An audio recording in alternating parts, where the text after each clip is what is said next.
Descoberta impactante. Empresário milionário ouve música de saxofone que paralisa seus passos e encontra menino de rua com um segredo que mudará duas famílias para sempre. As notas musicais perfeitas ecoam pelas ruas históricas do Recife antigo e o que ele descobre sobre o garoto vai além de tudo o que poderia imaginar. Antes de continuar com essa emocionante história, gostaria de pedir que você deixe seu like neste vídeo e se inscreva em nosso canal. Assim você nos ajuda a continuar trazendo histórias incríveis como esta. Não se esqueça de contar nos comentários de qual cidade você está assistindo. É uma alegria saber que nossas histórias alcançam tantos lugares diferentes. O som do saxofone flutuava pelo ar quente e úmido do Recife antigo como se tivesse vida própria. Notas que dançavam entre os casarões coloridos, atravessavam as pontes sobre o rio Capibaribe e se infiltravam nos ouvidos dos transeuntes apressados, que por um breve momento desaceleravam seus passos para apreciar aquela melodia inesperada. Gustavo Cavalcante Freire parou subitamente, o celular ainda na mão, a ligação importante esquecida. Algo naquela música o tocara de uma forma que não sentia há anos. Era carinhoso, de pichinguinha, executada com uma técnica e sensibilidade que pareciam incompatíveis com a fonte do som. Um menino que não aparentava mais de 13 anos, sentado na escadaria da Igreja do Divino Espírito Santo. O garoto tinha o rosto magro, os cabelos negros e desalinhados, caindo sobre os olhos concentrados nas teclas do instrumento. Suas roupas estavam gastas, o tênis furado deixava entrever um dedo. Mas o saxofone... O saxofone era uma peça de outro mundo, reluzente e bem cuidado. Obviamente um instrumento de qualidade que destoava completamente de seu dono. Ao lado do jovem músico, um pedaço de papelão dizia, em letras tortas, "Preciso de ajuda para comprar remédios para minha mãe. Qualquer quantia ajuda. Deus lhe pague." Quando a música acabou, Gustavo se viu aplaudindo sozinho, chamando a atenção do garoto que ergueu o olhar surpreso.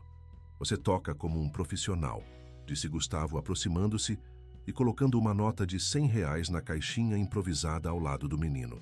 "Obrigado, senhor", respondeu o garoto com um sorriso tímido que iluminou seu rosto cansado. "Qual é o seu nome?" "Pedro. Pedro Lima da Silva." "Onde você aprendeu a tocar assim, Pedro?" "Meu avô me ensinou as primeiras notas antes de falecer", respondeu o menino, acariciando o saxofone com reverência. "Depois minha mãe continuou me ensinando até ficar doente demais para tocar." Algo na maneira como o garoto segurava o instrumento, o cuidado com que passava um pano velho para limpar as marcas de digitais, tocou uma corda no coração de Gustavo. Não era apenas compaixão pelo menino de rua, era um reconhecimento, uma memória distante de si mesmo, muitos anos atrás, quando lutava para ajudar sua mãe após perder o pai aos 15 anos. "Sua mãe está muito doente?"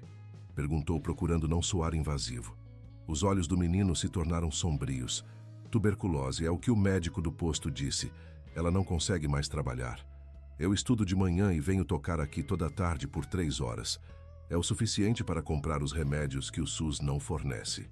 Gustavo olhou para seu relógio de pulso, um Rolex que custava mais que a renda anual de muitas famílias naquele bairro. Pensou na reunião com investidores que o aguardava, no negócio de 40 milhões que estava prestes a fechar. Tudo aquilo subitamente pareceu distante e sem importância. "Você se importaria se eu conversasse com sua mãe? Talvez eu possa ajudar." Pedro olhou para ele com desconfiança.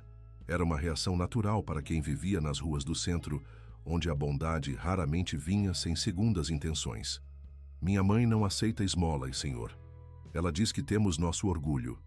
Gustavo sorriu, reconhecendo naquelas palavras a mesma dignidade que sua própria mãe demonstrara nos tempos difíceis. "Não é esmola, Pedro. Digamos que me interessa conhecer músicos talentosos como você." Retirou do bolso um cartão de visitas e o entregou ao menino. "Gustavo Cavalcante Freire, CEO Grupo Cavalcante Empreendimentos." As letras douradas brilhavam contra o papel branco impecável. "Meu número pessoal está aí atrás. Se sua mãe concordar em me receber, me ligue." Pedro pegou o cartão com cautela, como se fosse algo frágil que pudesse quebrar. "Obrigado, senhor. Vou falar com ela. Gustavo não esperava realmente receber aquela ligação. Havia algo em sua própria impulsividade que o incomodava. Quantas vezes Camila, sua esposa, o havia repreendido por se envolver em causas aleatórias que encontrava pelo caminho. Você não pode salvar o mundo inteiro, Gustavo, ela dizia. E tinha razão. Mas havia algo naquele menino, naquela música. Para sua surpresa, o celular tocou na manhã seguinte. Alô? Atendeu Gustavo entre uma reunião e outra. Senhor Gustavo? A voz de Pedro soava hesitante do outro lado. Minha mãe teve uma crise ontem à noite. Estamos no Hospital da Restauração. Ela concordou em falar com o senhor. O tom de desespero na voz do menino fez Gustavo reagir imediatamente. Estou a caminho. Não se preocupe. Cancelou seus compromissos da manhã, ignorando o olhar reprovador de sua secretária, e dirigiu seu Mercedes até o hospital público mais importante do Recife. O contraste entre o luxo de seu carro e a realidade precária ao seu redor não passou despercebido enquanto atravessava os corredores lotados da emergência. Encontrou Pedro sentado em um banco de plástico, o saxofone abraçado contra o peito como um escudo protetor. Ao lado dele, uma mulher magra e pálida respirava com dificuldade, mas ainda assim mantinha uma postura digna. Seus cabelos escuros estavam presos em um coque simples, e apesar da evidente doença, seus olhos, idênticos aos do filho, brilhavam com uma intensidade que falava de força interior. Mãe, este é o senhor Gustavo de quem eu falei, apresentou Pedro. Fernanda Lima da Silva, disse a mulher, estendendo uma mão trêmula. Meu filho me contou sobre sua generosidade. Não costumamos aceitar ajuda de estranhos, mas uma crise de tosse a interrompeu, fazendo seu corpo frágil se curvar para a frente. Pedro, com a desenvoltura de quem já estava acostumado àquela situação, segurou-a pelos ombros até que a tosse diminuísse. Os médicos disseram que ela precisa fazer exames mais específicos, explicou o menino. Mas o SUS tem uma fila de espera de meses e não podemos pagar particular. Gustavo sentiu algo se apertar em seu peito. Ali estava uma mulher claramente lutando pela vida. Um menino de 13 anos carregando responsabilidades de adulto. E um sistema que os deixava esperando por ajuda que talvez chegasse tarde demais. Eu conheço um pneumologista excelente, disse, sem hesitar. Dr. Henrique Maia. Posso marcar uma consulta para amanhã mesmo, se vocês aceitarem. Viu o conflito nos olhos de Fernanda. O orgulho lutando contra a necessidade, a desconfiança contra a esperança. Por que nos ajudaria, Sr. Cavalcante? Nem nos conhece. A pergunta era válida. Por que se importava tanto? Gustavo fitou o saxofone que Pedro ainda abraçava, depois olhou para seus próprios sapatos italianos, que custavam mais do que muitos ganhavam em um mês. Porque posso, respondeu simplesmente. E porque seu filho tem um dom que não deveria ser desperdiçado. A resposta pareceu satisfazer Fernanda, que assentiu lentamente. Aceitamos sua ajuda, então. Mas insisto que encontraremos uma forma de retribuir. No caminho para casa, Gustavo ligou para sua esposa, preparando-se para o sermão que certamente viria. Camila, precisamos conversar. Conheci uma família hoje que precisa de nossa ajuda. O silêncio do outro lado da linha foi seguido por um suspiro familiar. O que você fez desta vez, Gustavo? Ele contou sobre Pedro, sobre a música que parara seus passos, sobre Fernanda e sua doença. Esperava resistência, mas, para sua surpresa, Camila pareceu intrigada. Lima da Silva? E eles moram onde exatamente? Na comunidade do Pilar, perto do centro. Por quê? Nada, apenas... Ela hesitou. Esse nome me parece familiar. E eu cresci perto daquela região antes de meus pais se mudarem para Boa Viagem. Talvez os conheça de algum lugar. Gustavo sorriu, percebendo uma brecha na usual resistência da esposa. Então, por que não me acompanha amanhã? Vou levar Fernanda ao médico. Depois podemos visitar a casa deles. Acho que vou sim, respondeu Camila para seu espanto. Tenho curiosidade sobre esse menino prodígio que conseguiu fazer meu marido cancelar reuniões milionárias. No dia seguinte, Dr. Henrique Maia, amigo pessoal de Gustavo e um dos pneumologistas mais respeitados do Nordeste, examinou Fernanda com atenção. A consulta durou mais de 1 hora, com exames preliminares e muitas perguntas sobre os sintomas. o ambiente doméstico e o histórico familiar. Vou solicitar alguns exames específicos, disse o médico finalmente. Mas, para ser honesto, tenho dúvidas sobre o diagnóstico de tuberculose. Os sintomas são similares, mas há algumas inconsistências que me preocupam. Enquanto Fernanda fazia os exames em uma clínica particular, todos pagos por Gustavo, ele e Camila seguiram para a comunidade do Pilar, guiados por Pedro. As ruas estreitas iam se tornando mais íngremes à medida que subiam, as casas simples amontoadas umas sobre as outras, em um balé arquitetônico que desafiava a gravidade. Camila estava estranhamente silenciosa, seus olhos percorrendo as fachadas coloridas, as crianças brincando na rua, os pequenos comércios. Para surpresa de Gustavo, várias pessoas a cumprimentaram. Dona Camila, quanto tempo! Olha só quem voltou, a menina dos Bezerra. Ave Maria, se não é a Camilinha. Cresceu e ficou uma moça tão bonita. Seu esposo a observava, atônito, enquanto ela respondia aos cumprimentos com familiaridade, perguntando sobre familiares, comentando sobre mudanças no bairro. Você não me disse que conhecia tanta gente aqui, comentou perplexo. Camila deu de ombros, um sorriso nostálgico nos lábios. Há muitas coisas sobre mim que você não sabe, Gustavo. Minha família só se mudou para Boa Viagem quando eu tinha 15 anos. Antes disso, cresci aqui, brincando nestas mesmas ruas. O impacto dessa revelação foi interrompido quando chegaram à casa dos Lima da Silva. Uma construção simples, mas extremamente limpa e organizada. A sala pequena tinha poucos móveis, mas nas paredes havia várias fotografias de família e um crucifixo de madeira entalhada. Em um canto, um pequeno altar com a imagem de Nossa Senhora do Carmo, padroeira do Recife, estava cuidadosamente decorado com flores frescas. Foi meu pai quem fez, explicou Pedro, notando o olhar de Gustavo sobre o crucifixo. Ele era marceneiro, fazia coisas lindas em madeira. O uso do passado não passou despercebido. Seu pai... O rosto do menino se fechou. Foi embora quando eu tinha 7 anos. Desapareceu sem dizer nada. Minha mãe diz que ele nos abandonou, mas eu... Sua voz falhou. Eu não acredito nisso. Meu pai nos amava. Algo deve ter acontecido. Camila se aproximou de uma das fotografias na parede. Mostrava Fernanda mais jovem, sorrindo ao lado de um homem alto e forte, de rosto bondoso, que segurava um Pedro pequeno nos ombros. Ricardo, murmurou ela, quase para si mesma. A senhora conheceu meu pai? Perguntou Pedro, surpreso. Camila piscou como se saindo de um transe. Não, eu apenas li o nome na moldura, explicou, apontando para a pequena placa na base do porta-retratos que dizia Ricardo, Fernanda e Pedro, 2016. Mas Gustavo notou algo em seus olhos, uma sombra de reconhecimento que ela tentava esconder. Antes que pudesse questionar, sua atenção foi atraída por um objeto que descansava sobre uma mesa pequena. O estojo do saxofone, gasto, mas bem cuidado. Seu instrumento parece valioso, comentou. Pedro assentiu, abrindo o estojo com reverência para mostrar o saxofone. Era do meu avô, depois passou para minha mãe, e agora é meu. Vale mais de 5.000 reais. Um luthier da cidade me disse. Já passamos fome muitas vezes, mas mamãe nunca quis vendê-lo. Diz que é nossa herança mais importante. Sua mãe também tocava? Perguntou Gustavo, intrigado. Ela era incrível. Os olhos do menino brilharam com orgulho. Tocou na Orquestra Sinfônica do Recife por alguns anos. Até dava aulas no conservatório. Mas quando adoeceu, não conseguiu mais soprar o instrumento. Esta revelação atingiu Gustavo como um raio. Não estava apenas ajudando um menino de rua talentoso e sua mãe doente.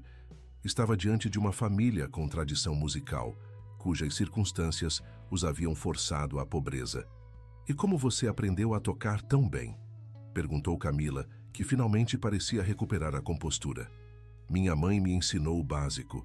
Depois aprendi muito sozinho, ouvindo gravações. E também...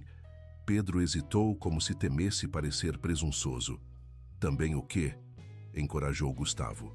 Eu escuto uma música uma vez e consigo tocá-la. Sempre foi assim. Minha mãe diz que tenho ouvido bom. Gustavo e Camila trocaram olhares. Aquilo ia além de um ouvido bom. Soava como um raro talento musical. Quando deixaram a casa dos Lima da Silva, prometendo retornar no dia seguinte com os resultados dos exames, Camila estava pensativa no carro. "Você conhecia o pai de Pedro, não é?" perguntou Gustavo finalmente. Ela demorou a responder. Conhecia Ricardo de vista. Todo mundo no bairro o conhecia. Um homem trabalhador, honesto, completamente dedicado à família. Nunca acreditei que ele tivesse simplesmente abandonado Fernanda e Pedro. "Então, o que você acha que aconteceu?" Camila olhou pela janela, observando a cidade passar. "Não sei, mas acho que devemos descobrir." Na manhã seguinte, Dr. Henrique ligou para Gustavo com os resultados preliminares dos exames. "Não é tuberculose, Gustavo. Fernanda tem uma reação alérgica severa a um tipo específico de mofo que provavelmente está infestando as paredes da casa dela. Com o tratamento adequado e, principalmente, uma mudança de ambiente, ela deve se recuperar completamente." A notícia era, ao mesmo tempo, um alívio e uma revelação perturbadora. Fernanda havia sido mal diagnosticada por anos, sofrendo um tratamento inadequado para uma doença que não tinha, enquanto a verdadeira causa de seus problemas estava literalmente nas paredes de sua própria casa. Quando Gustavo compartilhou a notícia com Fernanda e Pedro, a reação foi de choque inicial, seguido de lágrimas de alívio. A ideia de que a condição não era uma doença terminal mudava tudo. "Mas onde vamos morar?" perguntou Pedro, a preocupação prática de quem cresceu cedo demais.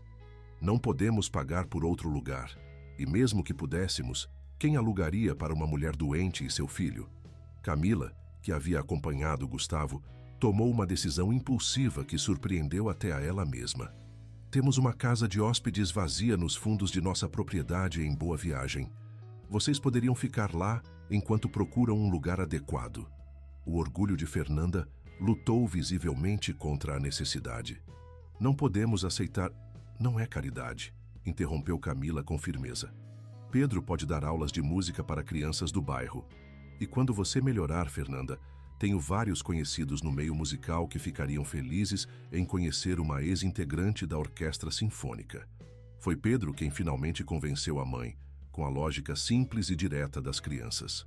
"Mãe, o doutor disse que você só vai melhorar se sair daquela casa. E eu preciso de um lugar para praticar sem que os vizinhos reclamem do barulho." Assim, uma semana depois, Fernanda e Pedro se mudaram para a casa de hóspedes dos Cavalcante, uma construção aconchegante nos fundos da mansão em Boa Viagem, com vista para o jardim exuberante. Para Pedro, acostumado ao espaço exíguo de seu quarto compartilhado com a mãe, era como entrar em um palácio. Durante a mudança, enquanto ajudava a organizar os poucos pertences da família, Gustavo fez uma descoberta surpreendente. Conversando com o dono de uma padaria próxima à praça onde encontrara Pedro pela primeira vez, descobriu que o homem, seu Josias, havia sido seu primeiro patrão quando adolescente. "Gustavo Cavalcante, quem diria?" exclamou o velho padeiro, abraçando-o com força. O menino magricela que entregava pão de madrugada, agora um empresário importante. "Sua mãe estaria orgulhosa, meu filho." A menção à sua falecida mãe trouxe um nó à garganta de Gustavo. "O senhor ainda se lembra de mim? Depois de tantos anos? Como poderia esquecer? Você era o entregador mais dedicado que já tive. Sempre chegava na hora, nunca reclamava do peso das cestas. Eu dizia para Dona Eulália, esse menino vai longe. E não é que eu estava certo." Seu Josias contou que havia se mudado para aquela região 10 anos atrás, após se aposentar da antiga padaria maior que possuía. "Para manter as mãos ocupadas", explicou. "Um velho como eu não sabe ficar parado." Quando Gustavo mencionou que estava ajudando Pedro e Fernanda, o rosto do padeiro se iluminou com reconhecimento. "Ah, o menino do saxofone e sua mãe. Todo mundo por aqui os conhece. E o pai, Ricardo, era cliente aqui. Vinha todas as manhãs comprar pão doce para levar para casa. Um homem trabalhador, sempre sorridente. Ninguém entende como pôde abandonar a família daquele jeito. O senhor o conhecia bem?" "Claro que sim. Recife é grande, mas nossos bairros são pequenos mundos onde todos se conhecem. Ricardo trabalhava na marcenaria do mestre Amaro. Era um artesão de mão cheia. Fazia entalhes que pareciam bordados na madeira. Um dia, simplesmente não apareceu mais." Alguns dizem que fugiu com outra mulher, mas eu nunca acreditei nisso. Não combinava com o homem que eu conhecia. Esta conversa plantou uma semente na mente de Gustavo. Se Ricardo não havia abandonado sua família voluntariamente, o que teria acontecido com ele?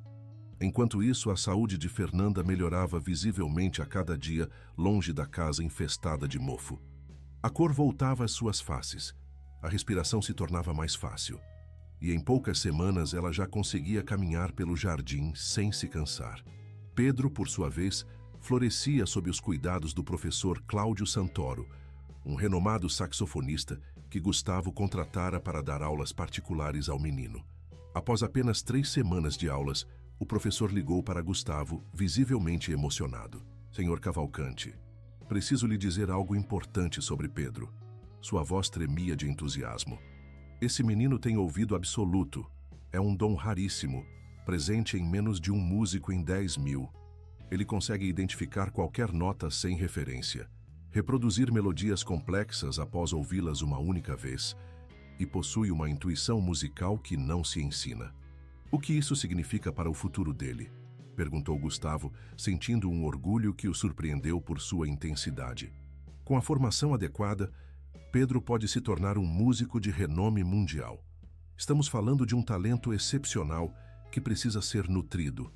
Ele precisa de aulas de teoria musical, composição, história da música e, eventualmente, audições para conservatórios internacionais. A perspectiva de que Pedro pudesse um dia deixar o Recife para estudar no exterior provocou em Gustavo sentimentos contraditórios. Por um lado, desejava que o menino desenvolvesse todo o seu potencial. Por outro, a ideia de vê-lo partir causava uma tristeza inexplicável. À medida que os dias se transformavam em semanas e as semanas em meses, Gustavo observava com fascínio a transformação que ocorria em sua própria casa. Camila, normalmente reservada com estranhos, havia desenvolvido uma conexão especial com Fernanda. As duas mulheres descobriram que compartilhavam não apenas o amor pela música. Camila estudara piano na juventude, mas também memórias de um Recife que já não existia, de tradições que estavam se perdendo. Quanto a Pedro, o menino se tornara uma presença constante na vida do casal. Jantavam juntos quase todas as noites, com Pedro contando animadamente sobre suas aulas, sobre as músicas que estava aprendendo, sobre seus sonhos de um dia tocar em grandes palcos. Gustavo se pegava esperando ansiosamente por esses momentos, planejando seu dia de forma a estar em casa para o jantar. Algo impensável alguns meses antes, quando passava noites inteiras no escritório. Foi durante um desses jantares que Camila fez um anúncio que mudaria para sempre a dinâmica familiar. Estou grávida. O silêncio que se seguiu foi quebrado por exclamações de alegria. Aos 42 anos, após anos tentando sem sucesso, Camila esperava seu primeiro filho. A notícia era quase miraculosa. Para Gustavo, era a realização de um sonho que havia quase desistido. Para Pedro, que já se considerava parte da família, foi a promessa de um novo papel. Vou ser como um irmão mais velho, exclamou radiante. Sempre quis ter irmãos. Apenas mais tarde, quando estavam sozinhos em seu quarto, Camila expressou uma preocupação a Gustavo. E se o bebê mudar o que sentimos por Pedro? Já o vejo quase como um filho. Gustavo abraçou a esposa, entendendo perfeitamente seu dilema, pois o sentia também. O coração tem uma capacidade infinita de amar, Camila. Não é uma torta que diminui quando dividimos. Pedro sempre terá seu lugar em nossa família, não importa quantos filhos biológicos tenhamos. Enquanto isso, movido pela curiosidade sobre o desaparecimento de Ricardo, Gustavo contratou discretamente João Mendes, um investigador particular recomendado por seu advogado. A instrução era simples: descobrir o que havia acontecido com Ricardo da Silva 6 anos atrás. 4 meses após o encontro inicial com Pedro na praça, João Mendes apareceu no escritório de Gustavo com uma expressão grave. Tenho informações sobre Ricardo da Silva, anunciou sem preâmbulos. Ele não abandonou sua família, senhor Cavalcante. Está na penitenciária Barreto Campelo, cumprindo uma sentença de 15 anos por um crime que, segundo todas as evidências que pude reunir, não cometeu. A revelação atingiu Gustavo como um soco. De todas as possibilidades que imaginara, esta não estava entre elas. Do que exatamente ele foi acusado? Roubo de ferramentas e madeiras nobres da marcenaria onde trabalhava. O valor total passava de R$100 mil. Mas o caso está repleto de irregularidades. As evidências eram circunstanciais na melhor das hipóteses, fabricadas na pior. O advogado público designado para ele mal apresentou defesa. E por que Fernanda nunca foi informada? Por que ele nunca a contatou? O investigador hesitou. Nos registros de visitas dos primeiros meses, consta que ele recebeu uma mulher que se identificou como Fernanda da Silva. Depois disso, nada. A mente de Gustavo trabalhava rapidamente. Alguém havia se passado por Fernanda na prisão? Ou havia algo mais sombrio por trás de tudo isso? Quero que contrate o melhor advogado criminalista do Nordeste, disse finalmente. Vamos revisar esse caso a fundo. Se Ricardo é inocente, temos que tirá-lo de lá. A notícia era impactante demais para ser compartilhada imediatamente com Fernanda e Pedro. Gustavo decidiu esperar até ter mais informações para não criar falsas esperanças. No entanto, à noite, contou tudo a Camila. Sua reação foi de choque inicial, seguido por uma determinação feroz. Temos que ajudá-lo, Gustavo. Por Pedro, por Fernanda e pela justiça. Enquanto o advogado Renato Meirelles trabalhava no caso de Ricardo, outra descoberta surpreendente surgiu durante uma conversa aparentemente casual entre Gustavo e seu sogro, Eduardo Bezerra. Falando sobre a família que estava hospedada em sua casa, Gustavo mencionou o endereço da antiga residência dos Lima da Silva. Curioso, comentou Eduardo. Tenho uma propriedade naquela área. Comprei várias casas naquele bairro como investimento social há mais de 20 anos. Mantenho os aluguéis baixos para ajudar famílias necessitadas. Gustavo sentiu um arrepio percorrer sua espinha. Você saberia me dizer se uma dessas casas era alugada para a família Lima da Silva? Eduardo prometeu verificar, e no dia seguinte confirmou. A casa onde Fernanda e Pedro viviam era de fato propriedade dele, administrada por uma imobiliária que ele raramente supervisionava. Esta coincidência extraordinária levantou mais perguntas do que respostas.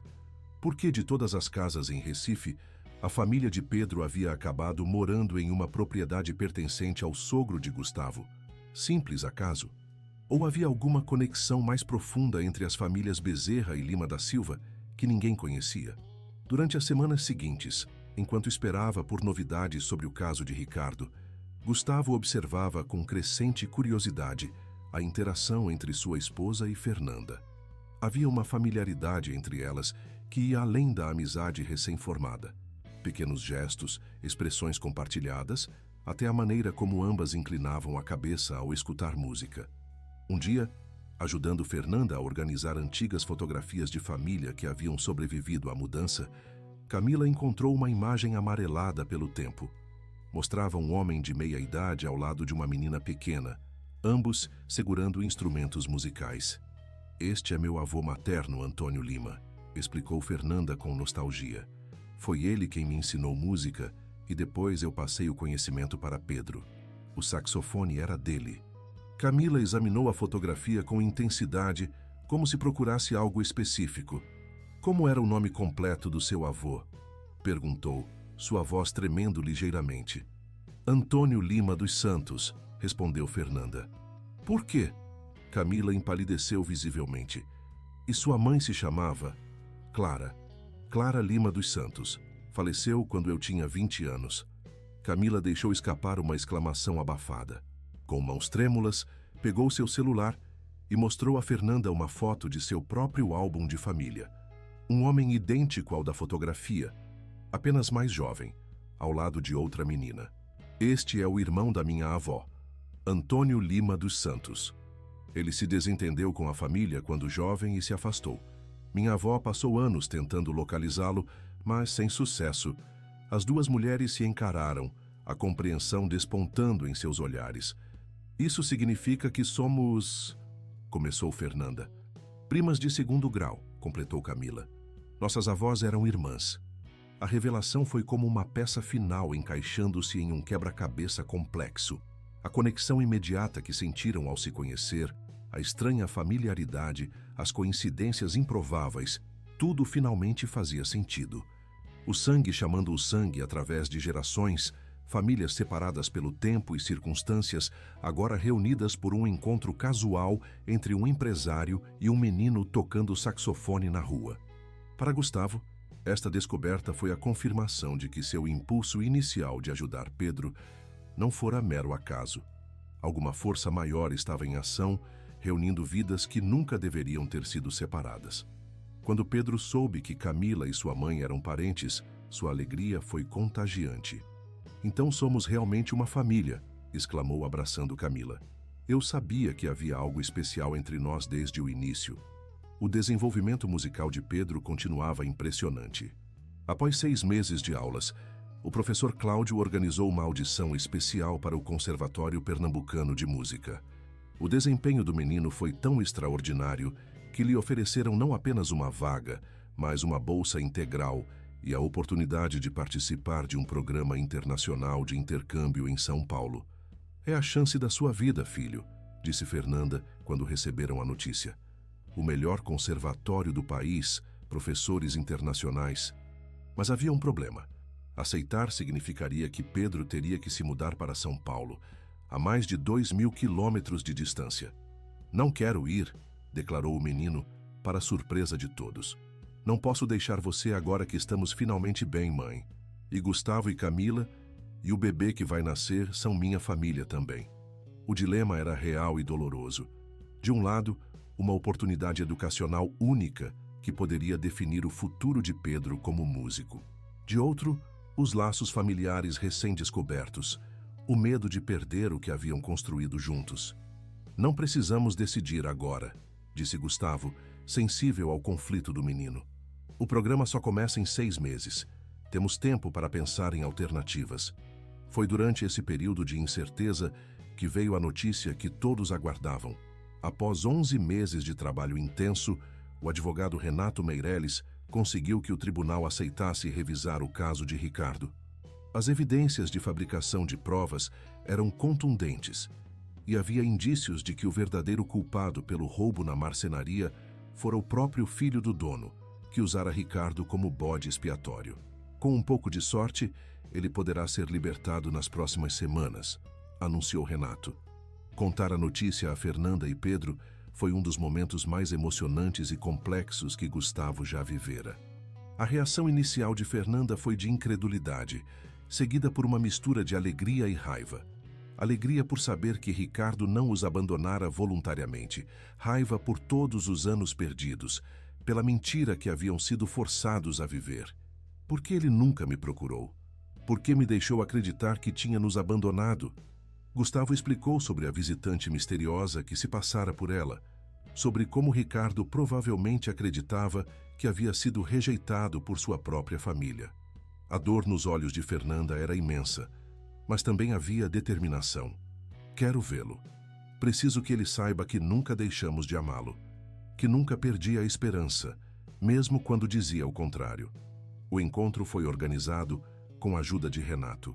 Ricardo da Silva, um homem prematuramente envelhecido por 6 anos de prisão injusta, entrou na sala de visitas com passos hesitantes, como se não pudesse acreditar no que estava acontecendo. Quando viu Fernanda, parou bruscamente. Por um instante, os anos desapareceram e eram novamente os jovens apaixonados que haviam prometido ficar juntos para sempre. "Nunca foi você", sussurrou Ricardo, a voz embargada. "No fundo do meu coração, sempre soube que não poderia ser você quem disse aquelas coisas horríveis." O abraço que se seguiu foi a reunião de 2 almas que o destino havia separado cruelmente e agora oferecia uma segunda chance. Pedro, que insistira em acompanhar a mãe, observava a cena com um misto de confusão e esperança.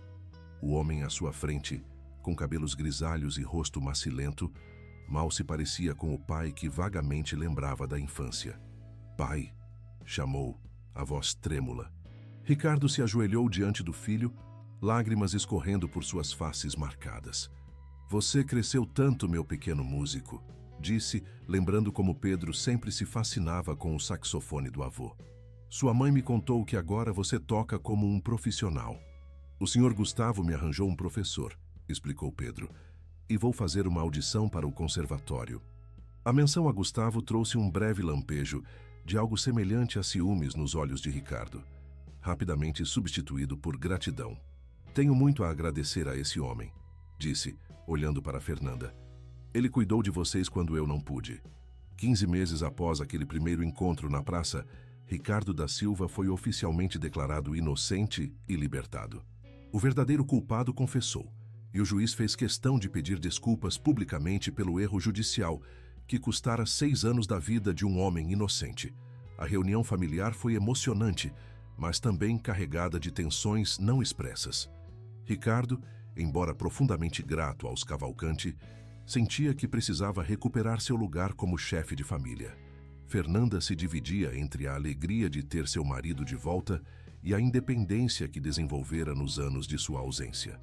E Pedro, embora feliz com a libertação do pai, temia as mudanças que isso traria para sua nova vida. Gustavo e Camila, por sua vez, enfrentavam a perspectiva de ver partir aqueles que já consideravam parte integral de sua família, justamente quando se preparavam para receber seu próprio filho. Foi nesse momento crítico que Gustavo propôs uma solução que mudaria o curso de todas as suas vidas. Compraria a antiga marcenaria onde Ricardo trabalhara, agora à beira da falência, e a transformaria em uma escola-oficina onde Ricardo pudesse ensinar seu ofício a jovens carentes. Ao lado da oficina, estabeleceriam uma escola comunitária de música onde Fernanda pudesse ensinar quando estivesse completamente recuperada. Não quero caridade, foi a primeira reação de Ricardo. Não é caridade, respondeu Gustavo com firmeza. É um investimento em talento, seu talento como marceneiro, o talento musical de sua família. Além disso, somos parentes agora. Família, Ricardo. A menção ao parentesco recém-descoberto suavizou a resistência de Ricardo. Durante seu tempo na prisão, havia aprendido que o orgulho mal compreendido pode ser uma jaula tão restritiva quanto as grades de aço. Para Pedro, a solução foi ainda mais perfeita. Poderia frequentar o conservatório em São Paulo durante a semana e retornar ao Recife nos fins de semana, mantendo seus laços com ambas as famílias. No dia em que nasceu o filho de Gustavo e Camila, batizado como Antônio em homenagem ao bisavô músico que conectava as duas famílias, toda a família estendida se reuniu no hospital. Ricardo, que recuperara um pouco de sua antiga vitalidade, segurou o pequeno com a reverência de quem aprendeu o valor inestimável da vida e da liberdade. Pedro, orgulhoso em seu papel de primo mais velho, prometeu ensinar música ao bebê quando ele crescesse um pouco. Vou dar a ele seu primeiro instrumento, declarou com a seriedade de quem faz um juramento sagrado. Gustavo, observando a cena, refletiu sobre a extraordinária cadeia de eventos que começara naquele dia na praça. Um simples ato de generosidade desencadeara revelações familiares, reconexões com o passado, segundas chances e novos começos. Enquanto segurava seu filho recém-nascido, rodeado por esta família que o destino havia entrelaçado de maneiras misteriosas, Gustavo compreendeu finalmente a verdade mais profunda, que a generosidade genuína sempre retorna multiplicada em formas inesperadas, e que alguns encontros, aqueles que mudam vidas para sempre, são verdadeiramente obra do destino. Muito obrigado por chegar até aqui. Esperamos que a história de Gustavo, Pedro e suas famílias tenha tocado seu coração. Se essa jornada de encontros predestinados, laços familiares redescobertos e segundas chances te emocionou, não deixe de se inscrever no nosso canal e deixar seu like neste vídeo. Isso nos ajuda imensamente a continuar compartilhando histórias que inspiram. Todos os dias trazemos narrativas emocionantes que nos lembram sobre o poder da generosidade e das conexões humanas que transcendem o tempo. E não se esqueça de nos contar nos comentários. Você já viveu algum encontro que mudou completamente o rumo da sua vida? De qual cidade você está assistindo? Adoramos saber que nossas histórias alcançam pessoas de todo o Brasil. Nos vemos amanhã com mais uma história que vai direto ao seu coração.